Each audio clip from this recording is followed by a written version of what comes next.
and welcome to round 5 of the MotoE World Cup. Coming to you from the Red Bull Ring in Spielberg. We've not been here in over a year. We were last here in 2019, and finally once again we get to see these glorious Energica Ego Corsa machines tear it up round the Red Bull Ring in this beautiful setting, a wonderful part of the world that we're in.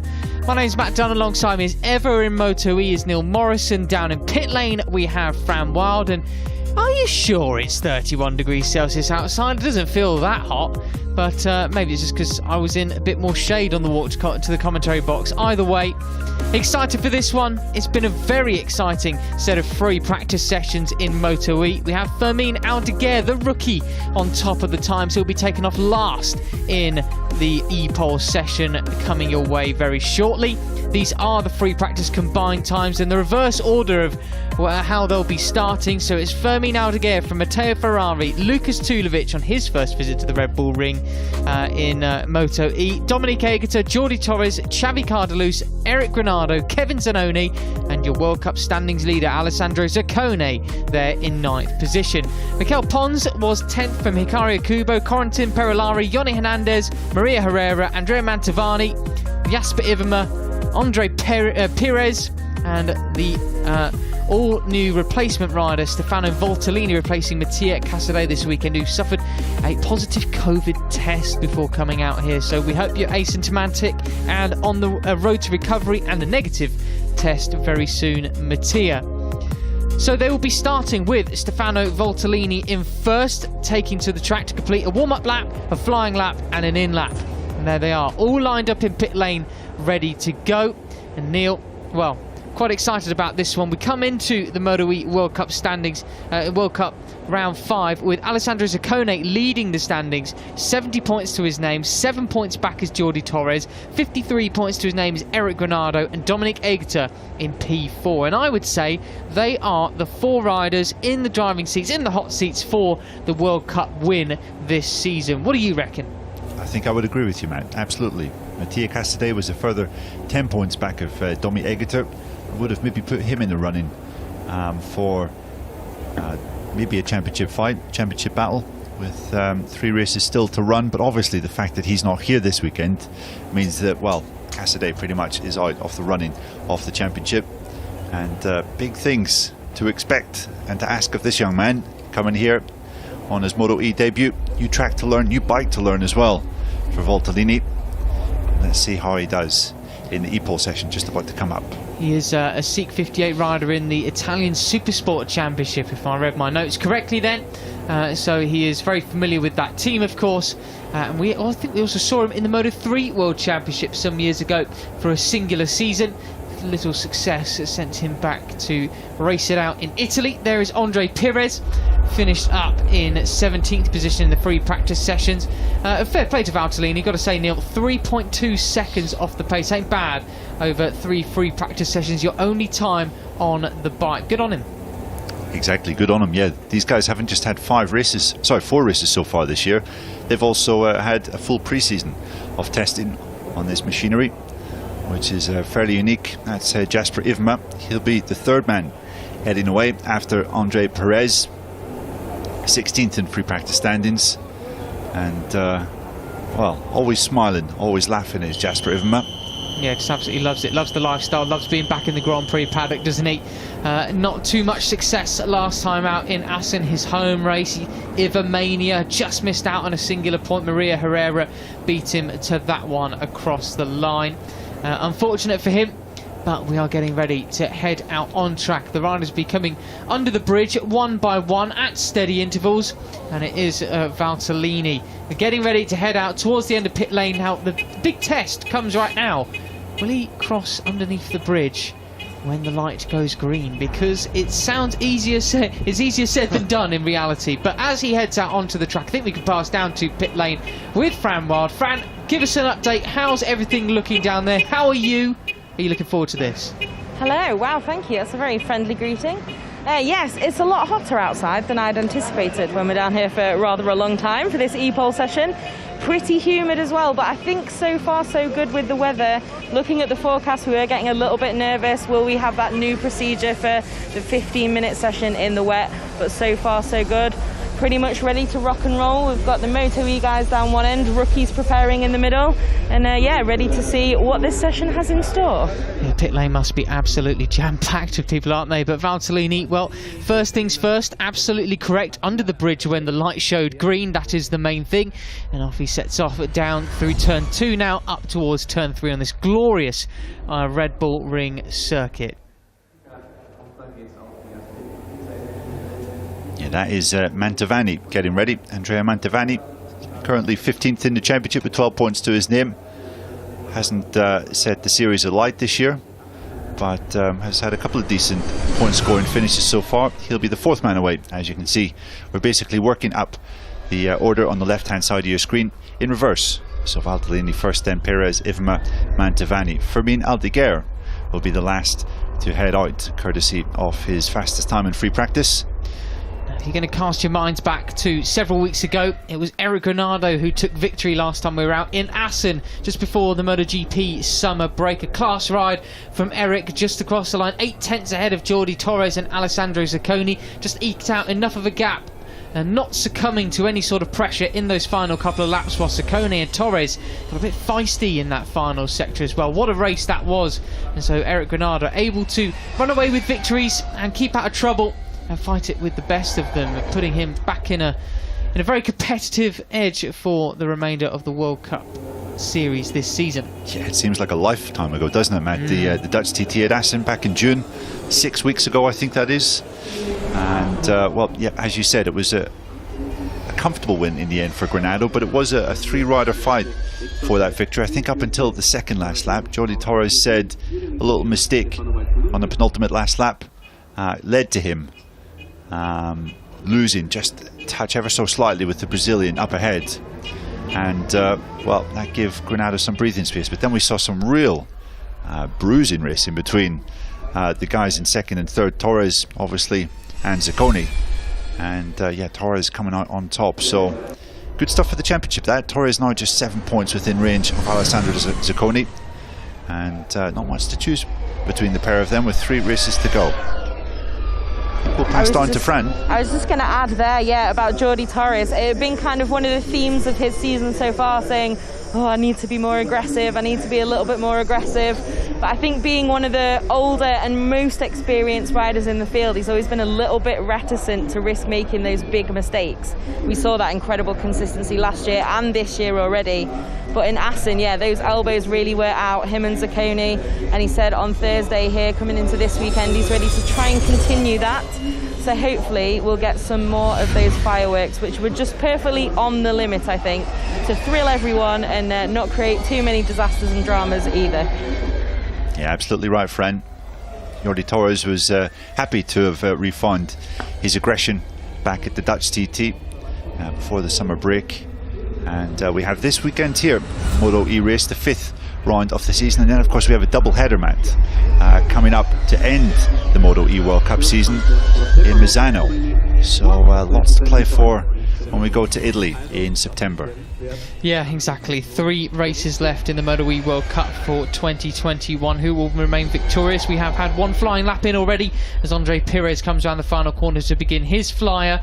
Valtellini sets his fastest lap of the weekend, in fact, a 1:37.874.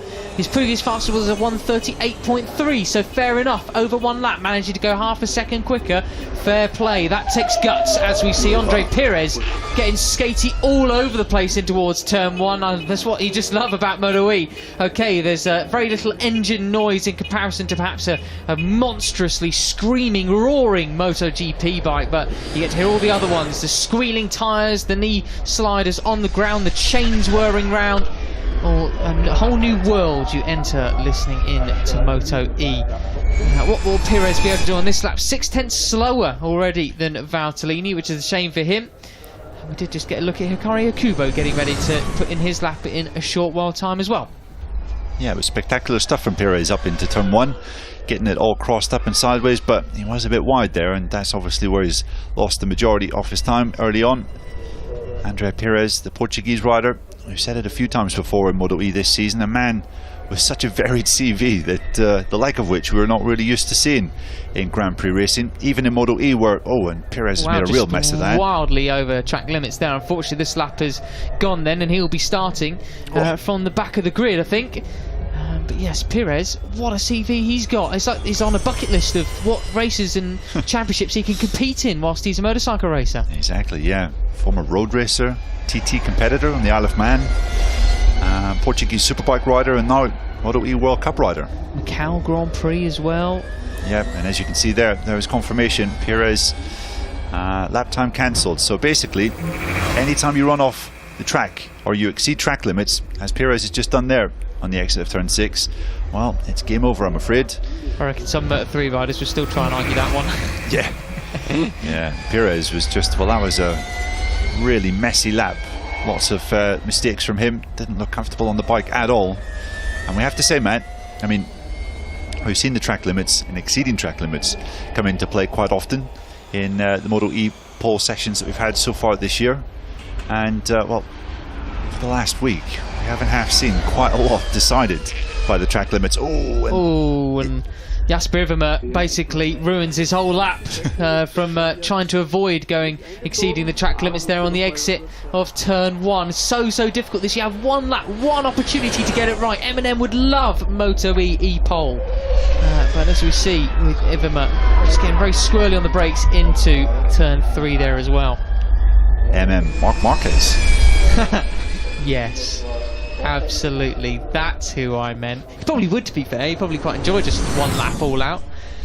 Anyway, Jasper Iwema, quarter of a second slower at the first split thanks to that mistake down at turn 1. Can he claw anything back in the remainder of this part of the lap? And tell you what, Neil, I mean, it's MotoE a whole new challenge for a lot of these riders, because the Austrian circuit is unlike anywhere we come to on the rest of the calendar, really, with such a stop and start nature and with 100% torque at the rear wheel.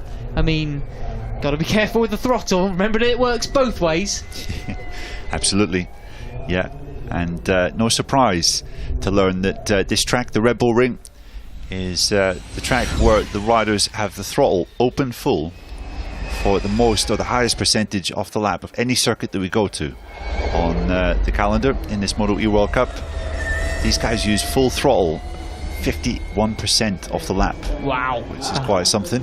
That is pretty monstrous, that, isn't it? Iwema comes across the line, goes half a second quicker then than Valtellini, despite that error at the start of the lap. How does that compare to his fastest lap overall? He set in practice at 1:37.2, so he was only a tenth and a bit off that time, despite that mistake. So fair enough from Jasper Iwema. Progress, still, you could argue. Absolutely, and I think he should get a couple of extra points in the championship for that helmet design alone. Not just a big fan of the orange, but the psychedelic swirls. Shout out to Jasper as well, sorry to interrupt. He has been out of the game a while, doing his ice racing and everything. When he was in the pre-event press conference in Assen, he was pretty happy to just be back doing kind of racing on a circuit and getting back into the groove a little bit. And he's certainly made some improvements since the first few sessions. Just when your teammate is the reigning cup winner, it's always going to be a bit of a hard comparison as well, I think. Yeah, absolutely. As we see, Mantovani's on his flying lap now, quarter of a second quicker at the first split. As we look at Maria Herrera coming out on track as well. She placed down in 14th position in the free practice standings. She was set a 1:36.7. So Maria's been struggling this season with a bit of fitness, hasn't she, after an injury towards the beginning of the year? Yeah, she was saying yesterday that shoulder injury I think she sustained riding World Supersport back at Misano a few months ago, and that hasn't really gone away. And obviously the heavy braking zones at this Red Bull Ring track, coupled with the weight of these bikes, doesn't make it an easy ride. But let's see what Maria can do after Mantovani's lap time comes in. He's looked good through the first two sectors, 4 tenths up through sector 3. The number 9 on course to take provisional pole here. Well, then it could be a good lap coming in from Mantovani. He himself has a teammate as well. He's a former World Cup winner. Last time we came to Austria, Matteo Ferrari was on his way to taking the first ever MotoE World Cup victory. Across the line, Mantovani comes 0.4 of a second quicker. A 1:36.8 from the Italian. Pretty well on par with what he was able to put in during the free practice sessions. And yeah, so you might think, oh, well, yeah, it's nothing special. But to pull that a lap on equal par and an equal time pretty much to what you set in free practice, where you're just building up and building up and building up, putting it all on the line for one lap is no mean feat. That's what Maria Herrera is about to do. She comes across the line now, fully tucked in on the straight. How late dare she brake in towards turn one? Much smoother than we saw from Jasper Ivermo, you could argue there, and very cleanly out of turn one. On down towards the straight, in inverted commas, through turn two and up towards turn three. Yeah, it's a difficult balance that these guys have to strike on this e-pole session as Yoni Hernandez exits pit lane. Obviously, you have to put it all in, give it everything on your e-pole lap. However, there are a couple of sections on this track where it's so easy to exceed those track limits. Turn 1 is one of those areas, and you would also say turn 9, turn 10, the final section of the track. You have to have great care in those sections too. Not just for the exceeding track limits, but she's just coming through a section here, turn 4, where it's just so inviting to brake later and later and later. It's downhill, maybe a bit of negative camber. The camber changes as you switch through turn 5 as well on the exit, and it's so easy to make a mistake and find yourself going towards the motocross track through the gravel there. But Maria, this is touching wood, half a second quicker at the halfway stage. This is quite a tricky section now. Sector 3, the more flowing part of the track, the only flowing part of the track for that matter, really. This is looking very neat from Herrera, touching wood. She lost a little bit of time through that third sector, but still up at the moment for provisional pole. Right out to the edge of the curb there, turn 9, but I don't think she was over it. This is looking very promising indeed as Herrera exits the final turn.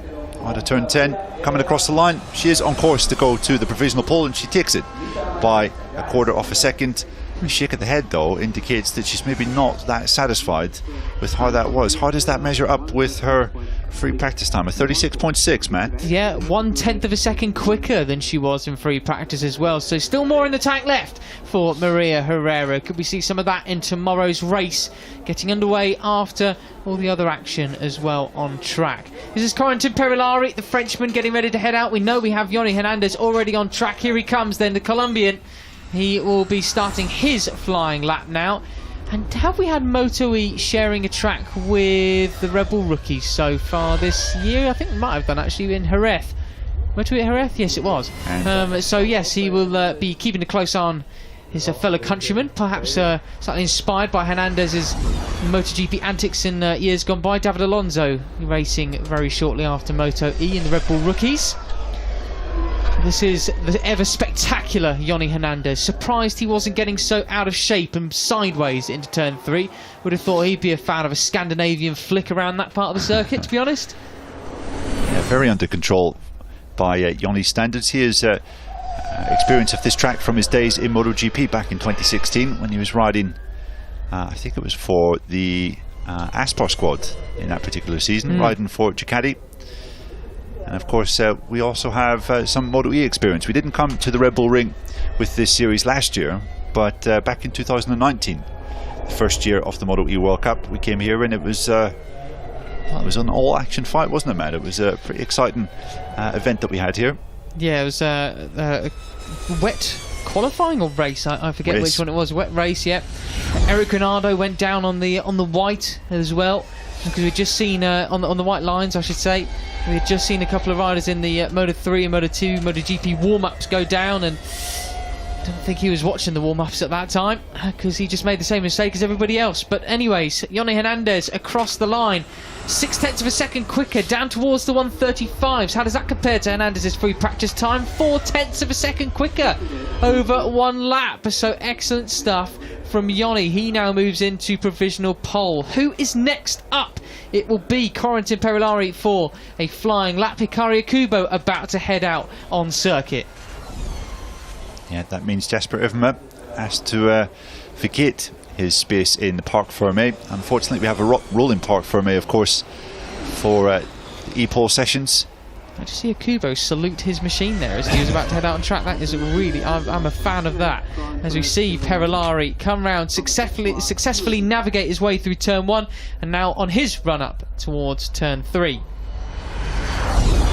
Yeah, Perolari, 11th place last time out for him, as we see Kubo time his exit from the pit lane just right. Yeah, Perolari was in 11th at Assen, not the best result of the season for him, but he said that was definitely his best race, the most comfortable he's felt on a MotoE machine to date. And I think that 11th came despite him running off track twice, so it was a decent performance all in all for the number 19 Frenchman. Yeah, I think it's fairly solid from him, as we can already head down to part of Ferme. Fran Wild has managed to catch Maria Herrera. What was she upset about towards the end of her lap, Fran? I have indeed. So Maria, 2 simple questions. How are you, and what was that head shake? You seemed a bit unhappy about it. But second as well, how are the conditions today out there? It's quite humid and very hot today. Well, I'm not too happy because the first year I did a better lap, but well, we are working because I can't stop the bike like I want. We are working well, but for sure the level is high. I have to improve in some part for the race, but I feel confident for tomorrow race, and for sure the conditions are now is not good, but it's changing all time, so it's difficult. Well, we'll see. Hopefully, at least they'll be consistent for tomorrow's race. Thank you. Thanks. Thank you very much, Fran and Maria then. So interesting, that's why she was shaking her head then, unable to match the lap time that she set in the first year here in the World Cup Series. As Mantovani departs part Ferme, as Corentin Perolari went up into provisional P2. Here is Hikaru Kubo. Salute him as he comes across the line to begin his flying lap. Kubo managed to finish 8th in the last race we had back at Assen. Yeah, Kubo managed to go back to Japan, I think, to see friends and family over the summer break, and said he was able to do some on-bike training over there, which helped him experiment a little bit with some different riding styles. And I was quite impressed actually with him in the first half of the season. I don't think the results that he gained quite underline just how quick he was on certain occasions. Yeah. 7th, 9th and 8th for him so far, but obviously that crash at Le Mans when he was leading the race. Yeah, such a shame that was for him, wasn't it? You really saw, oh well, he's really adapted rather swiftly to these Energica Ego Corsa machines. Quite the CV on for Hikaru Kubo as well, a proper mainstay in the World Supersport Series, and this is looking like a pretty good lap from the Japanese rider. Nearly 0.4 of a second quicker at the halfway split. Now is the trickier, more flowing part of the circuit through turn 6 and turn 7. Got to be so careful on the entry to turn 7 not to see track limits on the entry, and then exit. Be careful on the application of the throttle as well. Don't want to send it into the gravel. Is he still up at the 3rd split? Yes, he is, by 0.4 of a second, so that increased through that 3rd split then. This is very, very impressive, but as he comes across the line then, I think we can speak to potentially a provisional pole man, or is he about to be deposed off the top? Yoni Hernandez is down with Fran. He is indeed, yeah. So, Johnny, we were looking at your lap time. You've made some good gains in that e-pole session. Are you happy with the lap? You've made a good improvement in your lap today. Are you happy with the time? Yeah, I think I just tried to modify a bit in my bike because I was not so happy with the practices. It's okay, the lap time is good, but I think for pole position, need a better lap time. But anyway, it's good because it's my best lap during the weekend. And let's see how finish the qualifying. But I think it's good. It's not my best lap.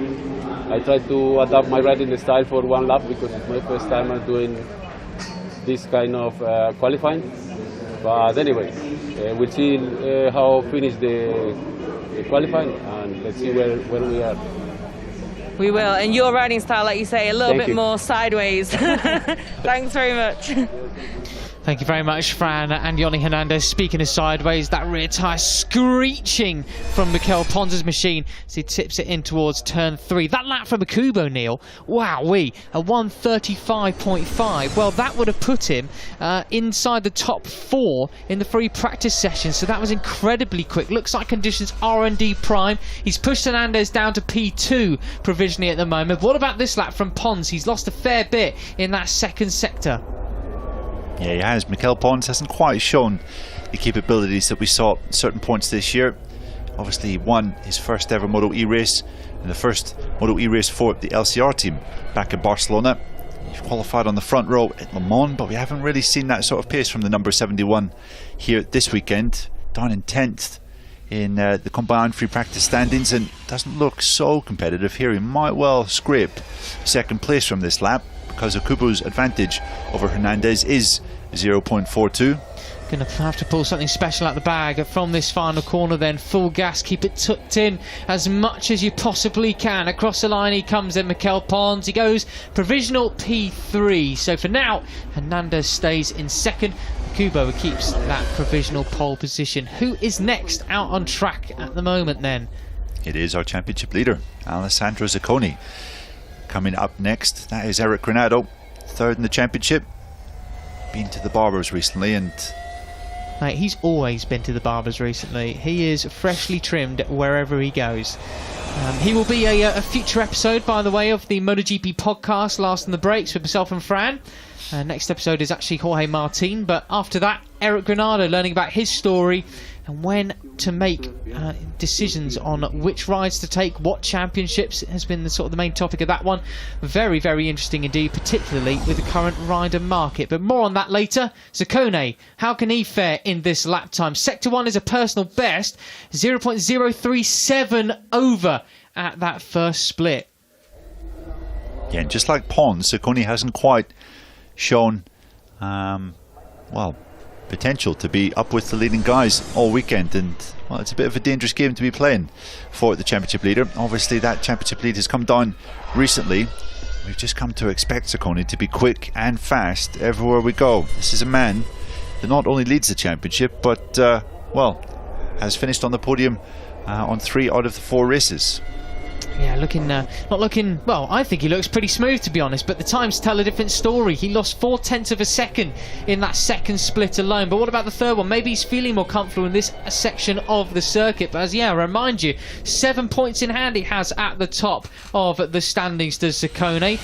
Does he lose any more? He pulls it all back in that third split. 0.092, under a tenth slower than Akubo at that third split. Will this be an extra special final corner from him? Full gas out of it. You can see the high tyre temperature, 140 degrees Celsius on the right hand side of it. Across the line he comes. Zacconi goes provisional second place, 0.005 of a second slower than Akubo's provisional pole time. How does that fare compared to his time from free practices? He's set a 1:35.8 to put himself in P9 then. So fair improvement from your series leader.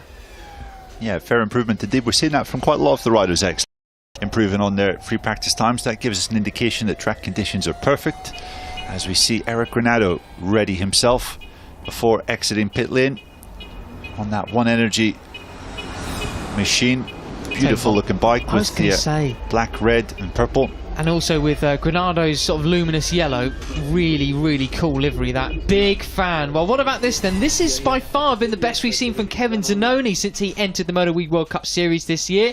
LCR Honda team, well, the LCR MotoE team will be very happy with that one. And he's up at the first split as well. So the CIV Moto3 winner from last year, looking very, very strong here in Austria.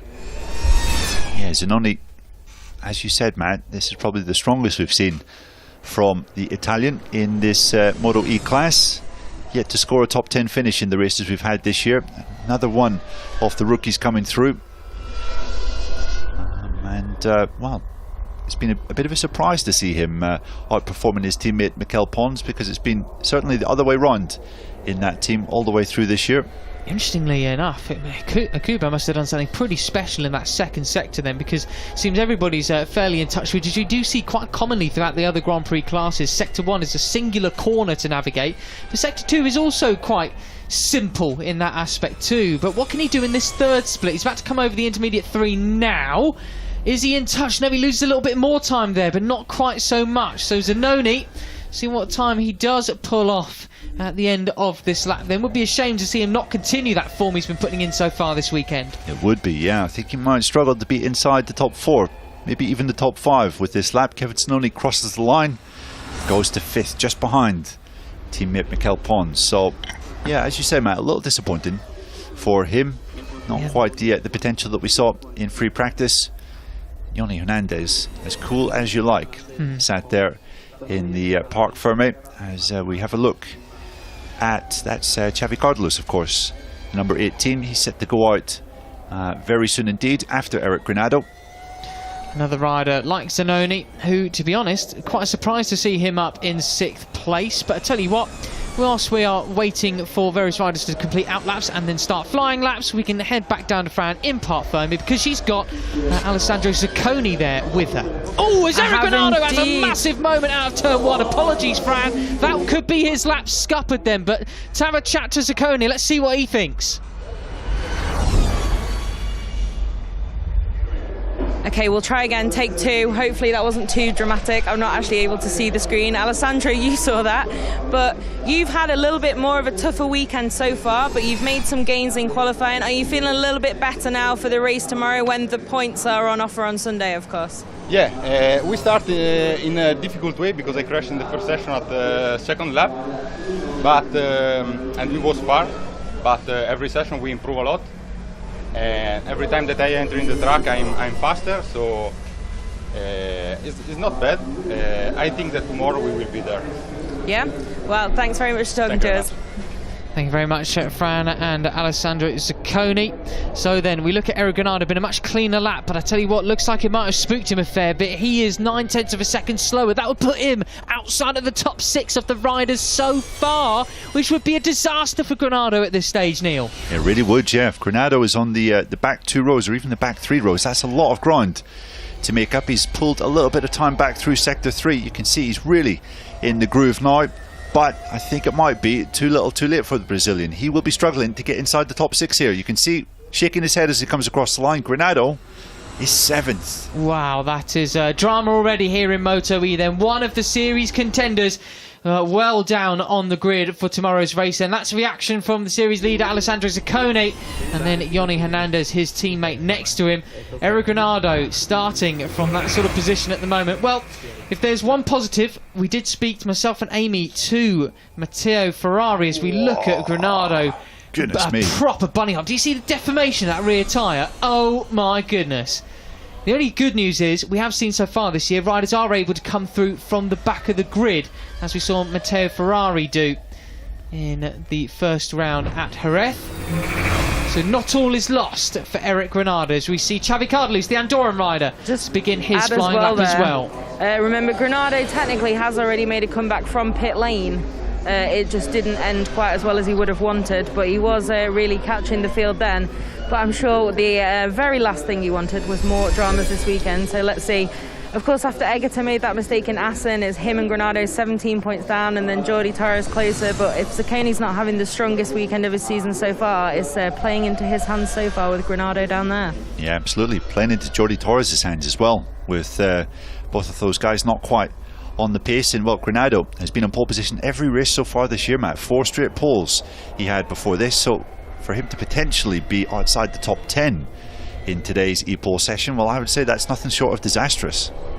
Yeah, could well be. I mean, he's going to be making some lunges up towards turn 1 and turn 3 tomorrow, that is for sure. Is looking at Cardelus then, he's in touch at the second split, but what about the third though? That looked a little bit more messy. A couple of different line choices there for the Andorran. He's still in touch though, 0.193 back, which would put him on provisional front row at the moment. Will he keep it all in line in the final 2 corners? He manages turn 9 successfully, turn 10 full gas, I was going to say full throttle out of it. A bit of a shake of the head from him as well. Not just shakes of the head. They don't really care for marginal gains aerodynamics wise, do they? P3 provisionally for Cardelus. Yeah, that means Johnny Hernandez, he's shuffled out of the Parc Fermé. It was interesting to hear Alessandro Zacconi speaking so confidently with Fran down in Parc Fermé. He said he's pretty confident that despite his speed through free practice, which wasn't great, he expects to be there tomorrow. So Zacconi, let's see what he can do. But here is the reigning World Cup holder, Jordi Torres, coming up towards turn 1 to start his flying lap. Yeah, Jordi keeping it fit. Oh, that's... Oh, well that was odd. Are we watching a delay on his onboard? I'm pretty sure he's already gone past that point. Anyway, this is Jordi Torres, last year's World Cup winner. This is his first time at the Red Bull Ring, of course, as he wasn't here back in 2019 when we were last here. All safely through turn 3. Took it easy through turn 1 then, clearly, as he comes down towards, on the, what is technically a back straight, towards turn 4. What can he capitalise on the mistakes of his main series competitors? Yeah, it's a great chance for Torres to do that with Granado down the order. Great chance as well for Domi Egeter, who'll be coming up just after the number 40.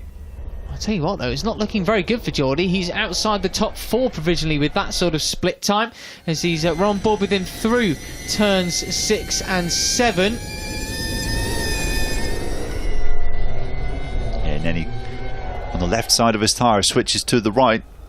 Torres coming up.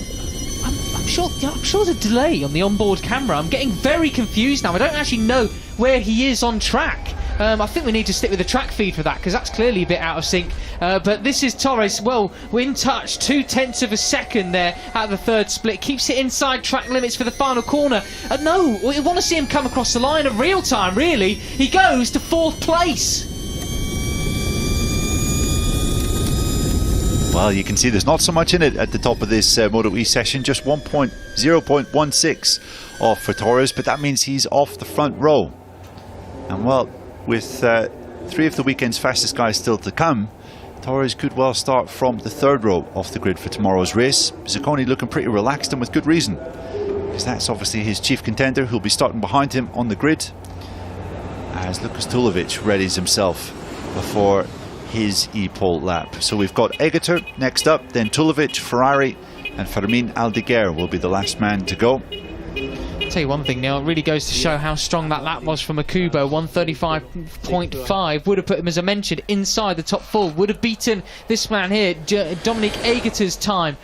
Sorry, it wouldn't have, just would have been just behind him, in fact, on the combined free practice times. Domi set a 135.538. The Swiss fans are here, both with flags in tribute to Jason Dupasquier, and of course supporting their man Dominic Egeter, and of course Tom Luthi as well in Moto2. At the first split, Egeter in touch by 0.03 of a second slower than Akubo at that part of the circuit. He'll come through intermediate 2 just about now. Will he still be in touch? Goodness me, what was Akubo doing in sector 2? He's losing half a second, and this is a common thing now for these riders.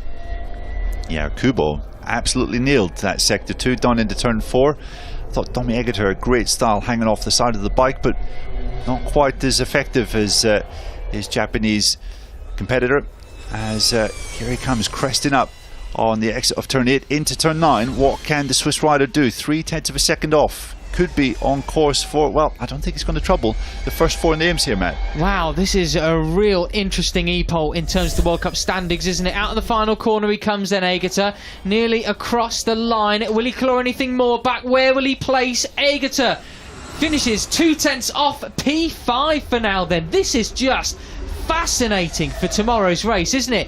Bit of a disaster for Granado, but how much of a disaster? This could not be anywhere near as bad as it could have been.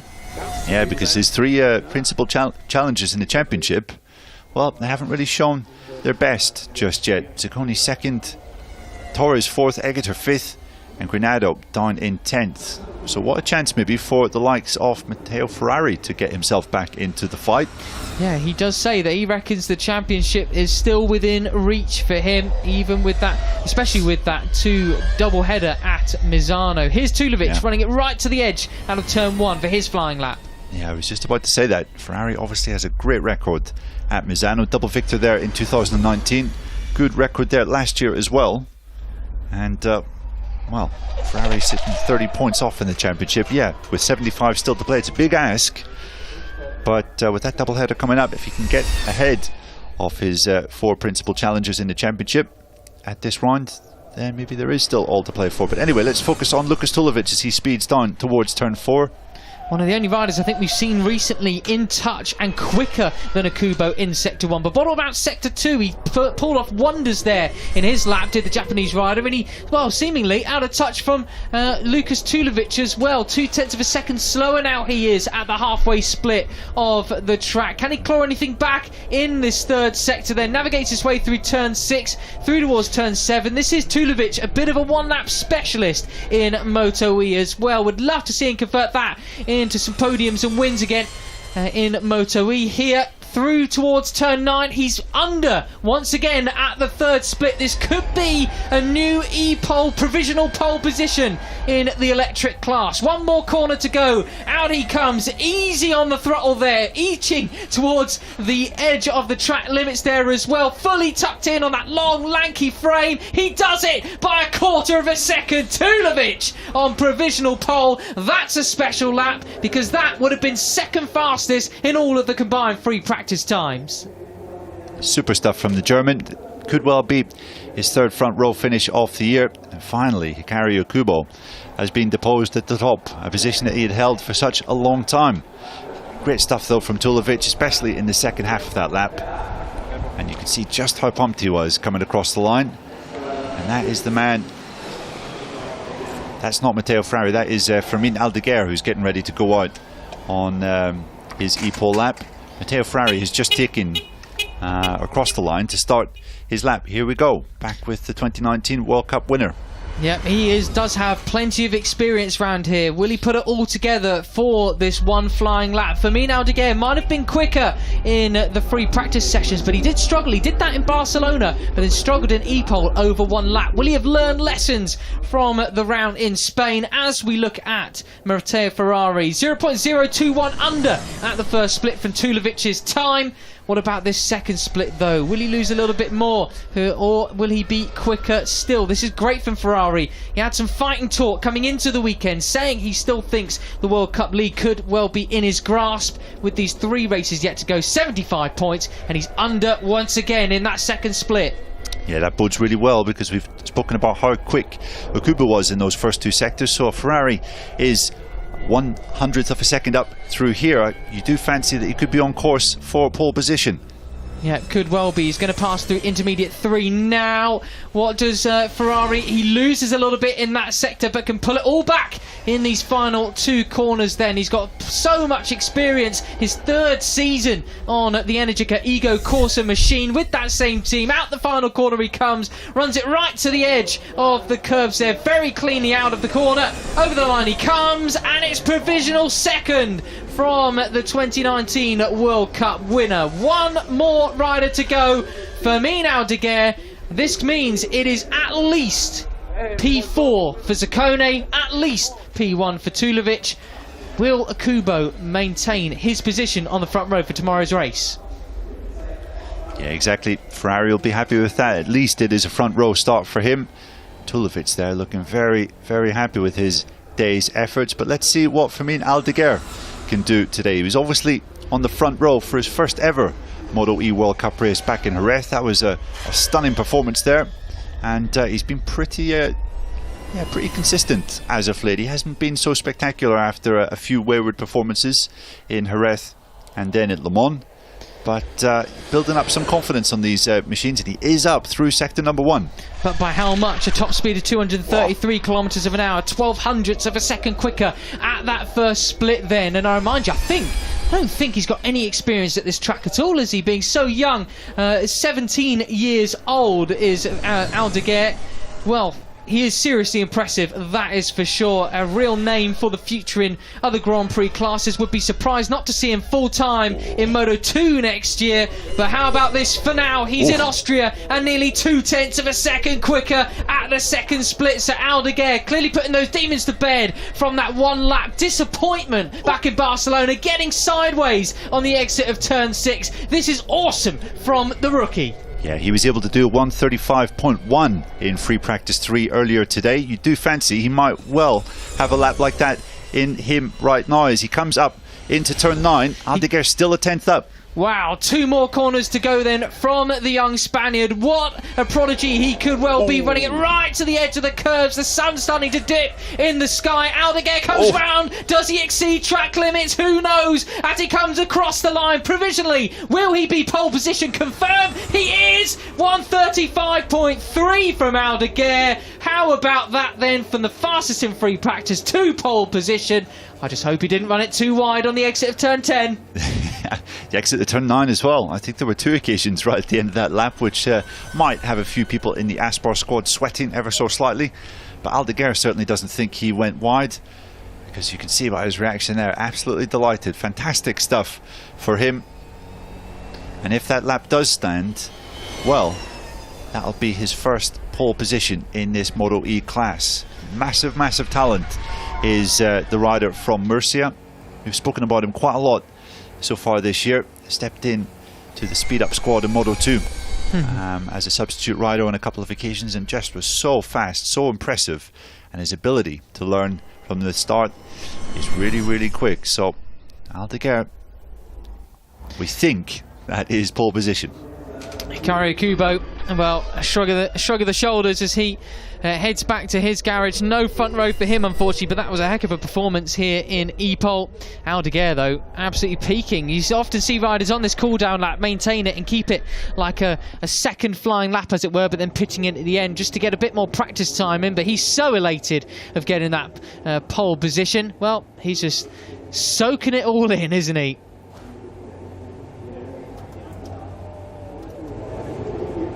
There's Matteo Ferrari.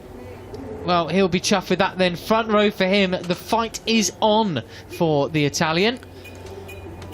Those late lap times demoted Eric Granado down to 13th. So, yeah, that's a really disappointing session for the Brazilian. I'm sure he'll be slightly mortified with that result. As we get a look at our pit lane reporter there, Fran Wild, give us a wave. You are on TV. Just behind Matteo Ferrari. Good session for the Italian in 3rd. But what about Fermin Aldeguer? Second fastest in FP2, fastest in FP3, and now pole sitter in the MotoE category for the first time. Really impressive stuff for a rider just 17 years of age. God, you can even see how sort of young and not yet filled out his leathers properly yet, as he such a skinny lad. So how chuffed will he be with that? I did like as well when Tulovic was just watching him cross the line. Of course, they're racing each other as well in the Moto2 European Championship in the Filmsel Repsol. And he's like, this guy again, in the best natured way. But obviously, at the moment, Aldeguer there definitely got the upper hand as well. Yeah, it was a great lap from Tulovic, it has to be said. Maybe give a little away to Akubo in that first sector, but he absolutely nailed the second half of the lap. And the 3rd time that he's qualified second so far this year, Tulovic, after Jerez and then Assen. So reason to cheer for Hervé Poncharal and the Tech 3 E-Racing squad.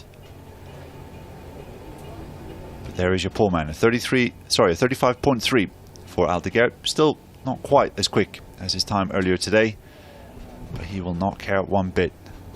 No, not at all. About to watch his good mate Danny Holgado carry on with his race in the Red Bull Rookies very soon as well. So I probably won't even get out of his leathers to go and watch that. But his mate Danny will be very, very pleased with him there. Getting that P1 finally, and just like twist around 1 camera, 2 camera, 3 camera, 4 camera. And absolutely, I can imagine Tulovic must be thinking, oh, what have I got to do to beat him? Not only in European Moto2, but MotoE as well. Oh! But hey, that was a very, very respectable lap from Lucas Tulovic as well. These guys are getting better at laying it all on the line for 1 lap and not having to build up to it, aren't they? Matching their times for free practice sessions. I think very shortly we're going to hear from the rider in 3rd place, Matteo Ferrari, World Cup winner in 2019. On the front row, fighting talk coming into the weekend. Fighting talk on the track as well. I wonder what he makes of that lap there. He is down in Parc Fermé with Fran. Well, Matej, you said you needed to improve in braking still. We agreed this was a good place to try that. It looks like that step forward has really come together. Welcome back to the front row. How are you feeling for tomorrow's race? Thank you. I'm really happy about today and about this weekend because we improved from Assen. We did a step forward during the braking point, so this is the perfect track to improve that point. And during the pole was a little bit difficult because the condition was a little bit hot compared to yesterday afternoon. So I didn't push at my maximum because the pole is important and you have to start in the first 2 rows. So really happy about this first row, and I'll try to do my better tomorrow. Well, congratulations, and we'll see you maybe here tomorrow again. Thank you. Yeah, great lap from Matteo Ferrari. As he was telling to Fran, he hasn't quite been comfortable on the 2021 Energica Corsa package ever since pre-season, but pretty much from the first day here, the first session, he felt big gains in that braking area, and he certainly was sounding confident yesterday, sounding confident there again. Would you bet against Ferrari making a return to the podium this year?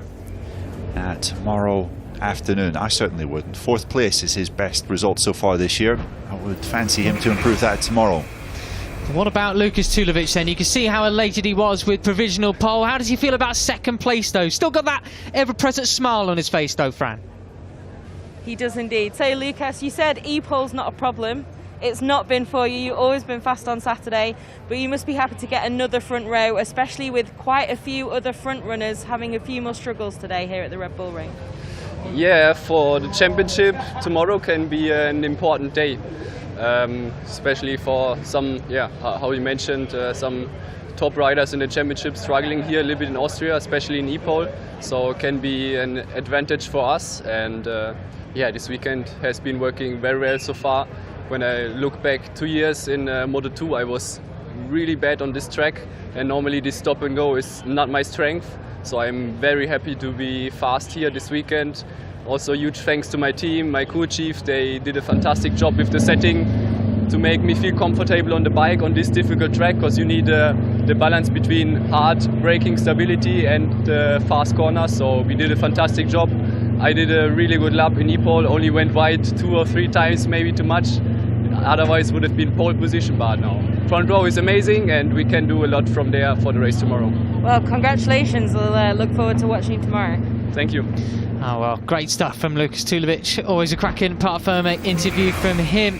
Great to see him back on form here and looking happy and enjoying his riding from the number 3 German. Short drive away from his hometown as well. But what about it? Fermin Aldeguer, pole position for the MotoE rookie. What does he make of it, Fran? Well, Fermin, we've seen you be the fastest man in the Moto2 European Championship all season. In pre-season with MotoE, you were very quick.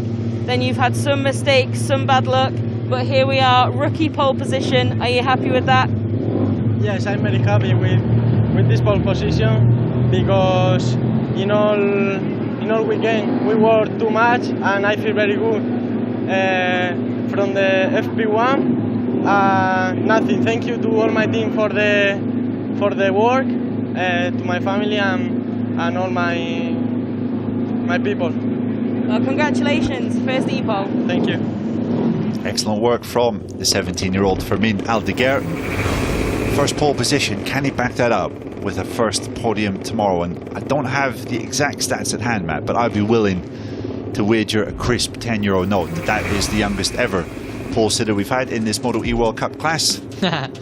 Yes, how about it then? Fermin Aldeguer, 1:35.3. Fast in free practice, fastest in e-pole. How about that then? Quality stuff from the Mercian. Lukas Tulovic, 2nd place from Matteo Ferrari in 3rd. Hikaru Akubo, 4th from Alessandro Zaccone, your series leader in 5th. Cardelus was 6th from Torres in 7th. Aegerter and Hernandez 8th and 9th. The LCR duo of Pons and Zanoni filled out top 10 and 11th. Perilari 12th, and Eric Granado with that mistake, well, more of a save really, in 13th there ahead of Herrera, Mantovani, Ivema, Valtellini and Andre Perez. Exceeding track limits there, no time set for him today. Race time tomorrow in MotoE after the final Grand Prix race of the day. Join us then, you don't want to miss it. Quality stuff as always from the Electric Series.